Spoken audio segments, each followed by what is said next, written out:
Hey everyone, welcome back to the Retro Reef, and I want to talk about how Nintendo left one of their best-selling games, Animal Crossing New Horizons, on an island. Literally.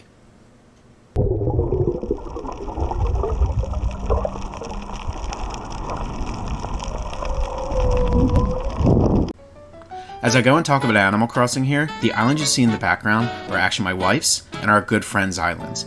Both are newcomers to this series this year and have put a lot of time and effort into their islands. So if you have any interest in seeing their islands, please take a look at the dream address at the bottom right corner and feel free to visit them.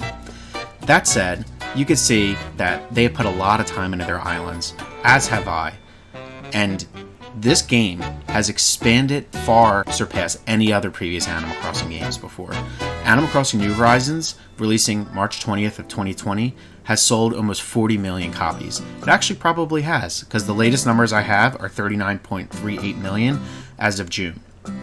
This is almost 11 million copies higher than Super Smash Bros. Ultimate, selling at 28, almost 29 million copies at this time frame, and right behind Mario Kart 8 Deluxe, which isn't really a new game, but is a fantastic game, selling at 46.8 million as of June. So you can see Animal Crossing is a huge franchise for Nintendo.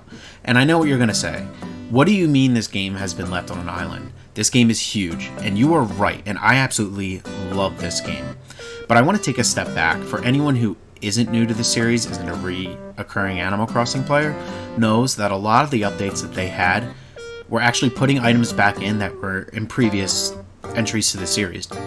For example, their first few updates was Bunny Day, which the big part of that was eliminating the eggs, so thank you. But they've also added all the holidays in throughout updates that are not technically in the base game.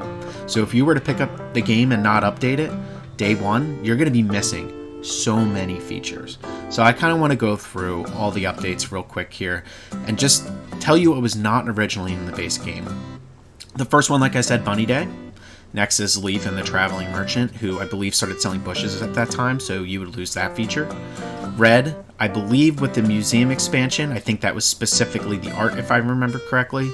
Nature Day, May Day, International Museum Day, Wedding Season, Diving with all the sea creatures, Pascal, and also the mermaid items, so you would not be able to do that. Day 1, Gulliver and the pirate items that he has when he washes up on shores would be absent. The fireworks season event, the Luna dreaming system, Halloween and all the items involved with there, Turkey Day, Toy Day, Festival Holiday, the Mario items are released for the Mario 35th anniversary, which, by the way, were in previous entries, the Hello Kitty event, Brewster's Cafe, Gyroids, Harv's Island, also the ability to grow crops, and a lot of the DIYs associated with that. As well as multiple items, DIYs, clothing, villagers, songs from KK Slider, and a multitude of other things, including hairstyles and other customization features, would just be absent from the base game. That's a long list of items that definitely stack up over time. And I'm not here to complain and say, hey, this game is fantastic. It is. If you look at that huge laundry list of items, this is what sets Animal Crossing apart and makes it so much fun for any new or returning person of the series. The combination of also being able to put items wherever you want on an island is completely new. Also, being the mayor yourself and being able to actually terraform and change the island itself is something completely new to the series that hardcore players used to do when hacking their DSs in the past in order to do this. Now you can just do it in-game.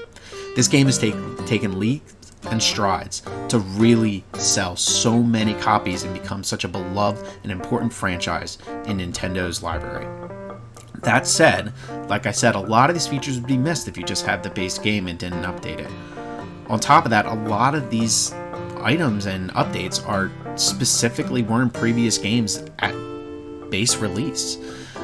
And while I do welcome and appreciate and love how big the game is today, they really only had one major addition through DLC, which I'm kind of shocked with. And that is the Happy Home DLC, which released on November 5th, 2021. This DLC is awesome. This expanded the game even further. So, one, it gave you more things to do, just in terms of endless gameplay. You can go and update any villagers on this island that you find, you can update and design a home for them. You can add roommates, you can work with items that you have not even seen before. There's new items added, new characters. There's also DJ KK, which, by the way, my wife and our friend Christine literally absolutely love that. So I always find them dancing around virtually. They were doing that touring when that first released. It was pretty funny.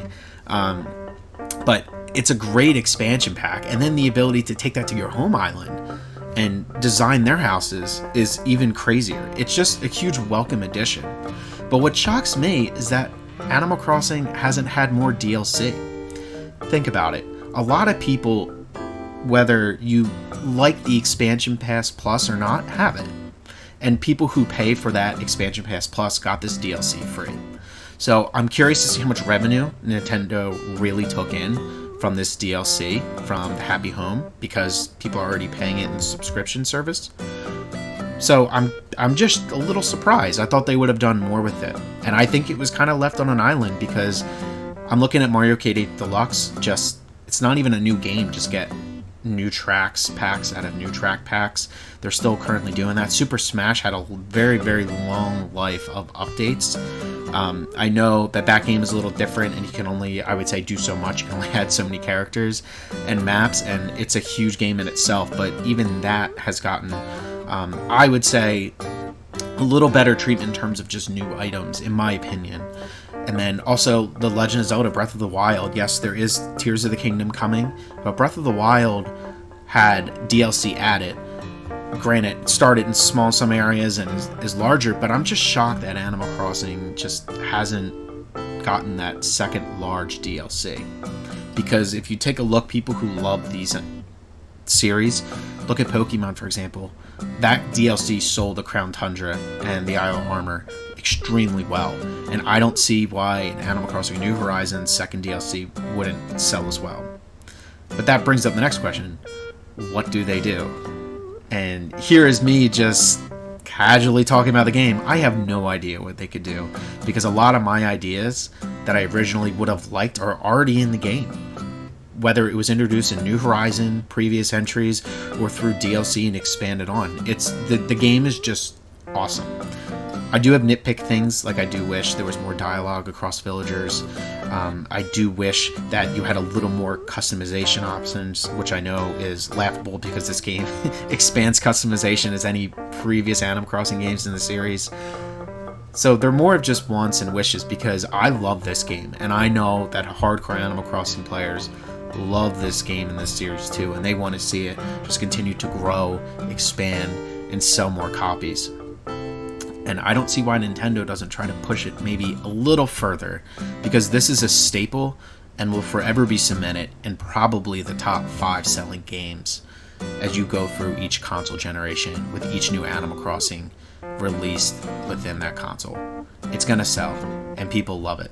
And man, New Horizons has really gone above and beyond, and I am so excited for the next game in the series. So do me a favor, if you like videos like this, please like and subscribe, and let me know in the comments below, 1, if you think that they should release more DLC, or are you happy with what's there? Would you buy it? And 2, what do you really wish is the feature that they could add, whether it's a New Horizons or the next entry in the series that would take this game to the next level?